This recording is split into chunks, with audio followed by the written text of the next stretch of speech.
Hello guys, কি অবস্থা? আশা করি সবাই ভালো আছেন। আসলে আমি ঘুম থেকে উঠে সকাল সকাল খুবই একটা মর্মান্তিক খবর পাইছি। এটি হচ্ছে উত্তরার মাইলস্টোন স্কুলের ক্যাম্পাসে বিমান একটা বিধ্বস্ত অবস্থায় পড়ছে। অনেক বাচ্চা, শিশু, অনেক কেউ মারা গেছে। আসলে এটা আমি তীব্র নিন্দা জানাই। যে দেশের বিমান বাহিনীরা বিমান চালাইতে পারে না, ওই দেশের বিমান বাহিনী থেকে বিমান দিবে কেন? ওইটাই আমি ওইটাই বলতে চাচ্ছি যে এটা পয়েন্টের কথা যে দেশ একটা ড্রাইভার যদি গাড়ি চালাতেই না পারে তাকে ওকে তাইলে ওর গাড়ির ড্রাইভারকে চাবি দেওয়ার কোনো প্রশ্নই আসে না। অবশ্যই। সে যেহেতু পারে না তার জন্য আমি বলতেছি না যে বিমান বাহিনীরা খারাপ, এটা অবশ্যই ভুল ত্রুটি থাকতে পারে, একটা অ্যাক্সিডেন্ট হইতেই পারে, বাট ওইটার জন্য যে আজকে কতগুলো শিশু মারা গেছে।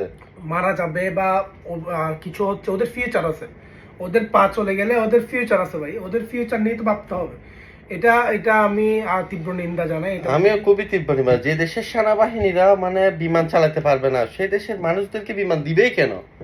এটা তীব্র নিন্দা জানাই। ক্ষতিগ্রস্ত হয়েছে ওইটা ইম্পর্টেন্ট না, ইম্পর্টেন্ট হচ্ছে আমাদের বাচ্চাগুলো মারা গেছে বা বাচ্চাগুলো ক্ষতি হচ্ছে। ওরা আমরা স্কুলে এখনো গেছে, পুরো জানি পড়ালেখা না করছে। কতজন মারা গেছে, কত কিছু, বাট আমরা দেখার সাথে সাথে বললাম যে একটু কিছু কথা বলার দরকার। আসলে এগুলা নিয়ে কিছু কথা না বললে আসলে চুপ থাকলে হবে না, এগুলা আপনার থেকেই বলতে হবে। আমি বাংলাদেশের নাগরিক হিসেবে আমি মনে করি যে আমার থেকে কিছু বলা দরকার। আজকে অন্যজনের সাথে হয়েছে, কালকে আমাদের সাথে হইতে পারে। তো এটাই বলতে আসছিলাম।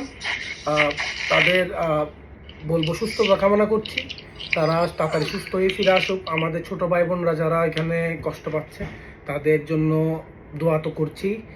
তো দেখা যাক আসলে কি হয় না হয়, এখনো তো নিউজের বাকি আছে, দেখবো ইনশাল্লাহ। ধন্যবাদ সবাইকে।